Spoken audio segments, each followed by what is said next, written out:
I've defended victims of abuse in a wide range of cases. The worst agency in the world is the Child Protective Services Agency. No, they're great. Yeah, you say everything is politically correct. I hate them. I despise them. And I say that as a defender of victims all across the country. I've done more pro bono cases for victims of abuse than almost any lawyer in America. I've done it for a quarter century. And the people that work for Children's Protective Services are, at least in my professional experience, utter scumbags who don't care about civil liberties, don't care about children, don't care about the law. And the same in the criminal justice system. I've been trying to educate people for a long time that we cannot trust too many of our police officers are not honest. There are those that are. I know many of them, but there are plenty that aren't. And those are the ones that get rewarded. The honest cop gets punished. The honest cop gets demoted. The dishonorable cop gets promoted. The shield is a more accurate reflection of cops in power than law and order. And prosecutors are some of the most corrupt rogue people on the planet. And and our judges are rubber stamps for corruption too much of the time.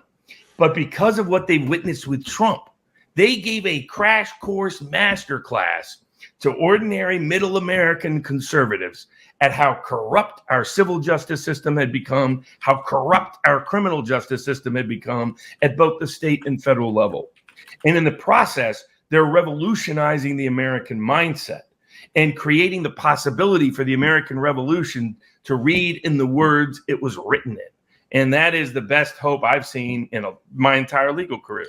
Well, I don't think, thank God, honestly, thank God, the average person does not realize just what the government can do to you. Yeah. Like it runs afoul of all the principles of the founding of our country and the structure of our legal system. No one under either an administrative ruling or an administrative hearing or a family law enforcement case like CPS, no one feels innocent until proven guilty. In fact, they don't have to prove anything ever. What CPS has to do, as you know, is make recommendations. Those recommendations don't have to be supported by fact. They're literally supported by feeling in almost every case. Now, sometimes they'll have some factual piece that they latch onto, and they try and build a narrative around that. But in criminal cases, what they would have to do is actually prove out the narrative beyond a reasonable doubt. In family law, because there's so much deference to the well-being of the child, and because judges are really scared that if they run against family services recommendation, there's going to be a dead kid. And that's going to come up at the judge's next election. Or even, like, not to make it so crass, that's going to come up on the judge's conscience when they eat dinner that night. When that CPS attorney comes in the next day and says, "Judge, we need to dismiss this case because the kid went back home and now they're deceased." That's every judge's nightmare in a CPS case. The problem is that has made them so afraid to go against those rulings, and they don't view the rights of the parents and they don't view the timelines as reality. Because for a judge, they'll go, well, it's just another month. And for the parents and the kids, they're like, another month is an eternity for them. And so people don't realize like how little is required for them to intervene in your life and to intervene so deeply. And when you're in a situation like mine, where you have these parallel cases, you cannot adequately address CPS because you have a criminal matter, and those timelines are different. And that means that you have to shut your mouth on certain things, whereas other people would be able to maybe talk to CPS about it. And CPS doesn't care. In fact, they might be relying on that, but they want the story. They want you, because again, family services is about narrative, and it's about story, and it's about fear. Whereas criminal justice is more about fact, because you have legal arguments that have to be supported. And people don't understand that. They don't realize just what it is when government violates your rights, and how easy it is for them to do it, and how hard it is to fight back against it, because you're constrained by the system while they violate your rights. And then you have to prove it. But sometimes proving your rights were violated involves you doing something that you can't do, like testify in your own case. The risk of calling out a bad actor in the government might mean, oh, but you're going to have to answer all of these other questions that are against your interest. or you'll have to take the fifth. If you take the fifth in a CPS case, as you know, they get to draw a negative inference. Whereas in the criminal case, they can't draw any inference from it. But in a CPS case, they can. So you open yourselves up to this exposure where CPS has you by the short and curlies, and they say, hey, you have to answer these questions for us to be satisfied. You say, I can't even talk at all. And they are free to lie. And if you don't have another person who can testify to the lie, you just have to live with it. And that's the system you're in. And so they're able to bully people. And I think you've been pointing this out with the Amish family, like what they can do if they don't like you. And people think like conspiracies require this grandiose plan of like the government at the federal level, some like deep state agent is out to get some local farmer. No, if someone, a cop, a CPS worker, anybody just doesn't like you enough to be sloppy on their job, that's when your rights are gone. And you have to pay thousands and thousands and thousands of dollars to get them back. And in the meanwhile, everybody's able to malign you. People don't run into this because most people don't have to deal with that. Thank God. That's the difference between a first world and a third world country. But when you're in it and you're sitting there going, I know I have these rights and I don't even get to fight for them because of the way the system is set up. Other people are like, well, why don't you just do this? Like, no, you can't. Like, there's not a venue for you to do that. Well, I used to describe to people, I said the genius of the American system is that it only exposes itself to a very small percentage of people. So that 95% of the people only believe in the Law and Order illusionary version they see on TV. Yep. And the CSI version of criminal labs. You know, I represented one of the guys who was the first whistleblowers against the 1970s Michigan crime lab. He later became another whistleblower in Tennessee against another fake agency. And the number of people who believe that if they say science, magically it means everything is fine. It's like, I've dealt with these people. They lie all the friggin' time. It's all they do is lie. It's how they keep their job. It's how they get their job. It's how they make their money. But the genius of the system was making sure 90% of the country had no idea how it operated and believing in the delusional version they saw presented in popular media. And it's seen what I've seen firsthand for a quarter century, which is the people in positions of power not put there because they're honest and honorable. They're put there because they keep their mouth shut when they see something bad, or they're people who are openly corrupt and psychotic. Most of the people I dealt with in Children's Protective Services were abusers themselves. It was clear they would side with abusers over and over again. They would never side with the kid who wanted to actually be with their family. No, they wouldn't side with the people who were actually the victims of abuse or abusers. It was mindset. It was insane. But then I began to understand the psychology, the dynamic in many states across the country.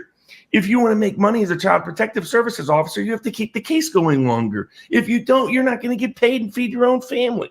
And then, the same problem is the same problem I see with bail. If you're a judge, federal judge, state court judge, making a bail decision, you know that the one person, even though the legal standard is, it has to be, at least by preponderance of the evidence, sometimes clear and convincing, depending on what the state is and what the jurisdiction is, but that you are supposed to not lock people up based on accusation, only lock people up based on conviction by a jury. And yet that frequently doesn't happen. And the reason it doesn't happen is because they're terrified the one person they mistakenly grant bail to goes out and does something horrible and they get blamed for it. So I, as a lawyer, and they do. Yeah, those people do. Like there are.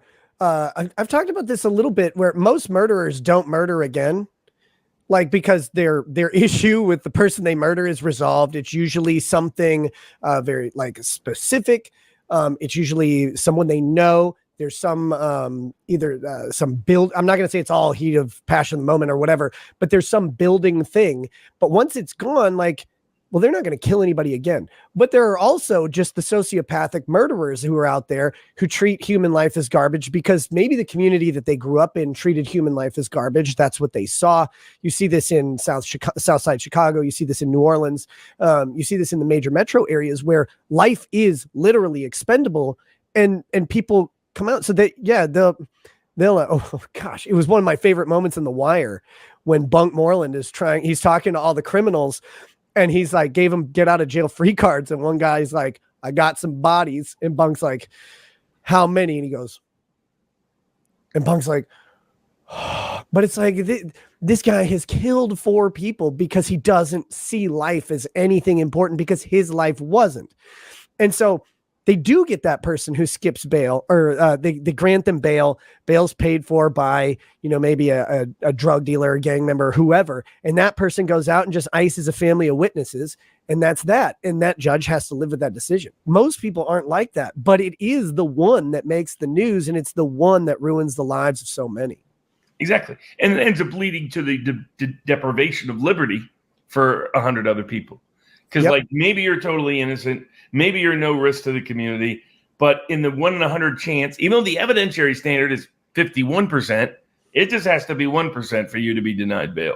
And it's how the system quits functioning and breaks down. There's got to be institutional reform and remedy. There's got to be reinstatement of core civil rights and liberties against all these corrosively corrupt government agencies at every level of governance and government. It's an amazing thing because, again, the words deep state, the words conspiracy evoke the Hollywood version of this, where someone becomes so critically important that there's an entire federal agency hell bent on destroying that person. It's like, again, just going back to your Amish farmer. No one's like, you know what? Fuck this guy. Like at this high level, they're not doing, they just created a rule. This guy messed with the rule and that bothers them. Like that really, really annoys them because they made a rule, damn it. And this guy is like, thinks he doesn't have to follow the rule because what? Because he walks around with a horse and a buggy instead of a Prius. Like, who does this guy think he is? And that's it. And it's, again, they don't have to come after you.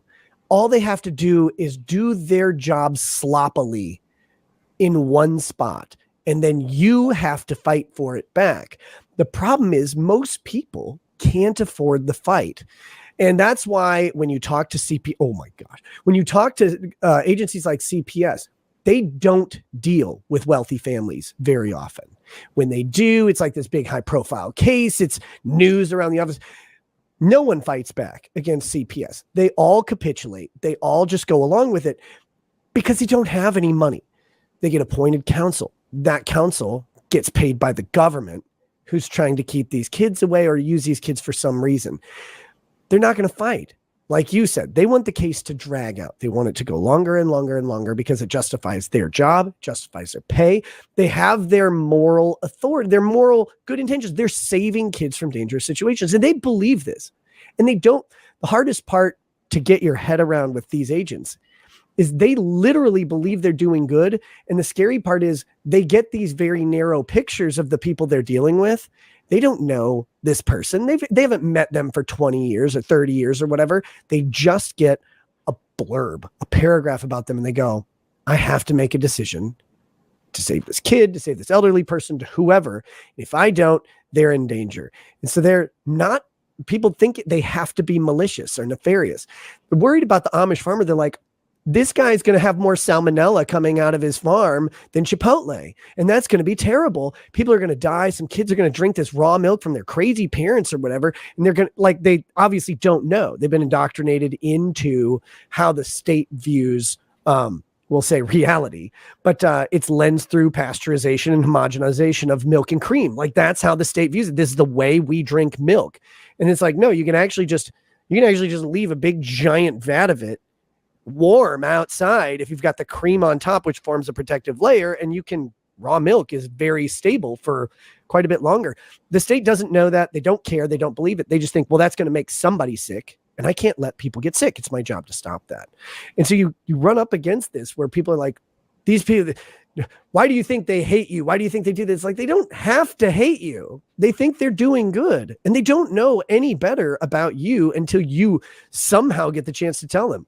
But the system is engineered so you don't get to, because if you get to tell them, they have to, one, they think you're lying, and two, you have to do it in specific ways. Otherwise, they'll just ramrod you through the ringer.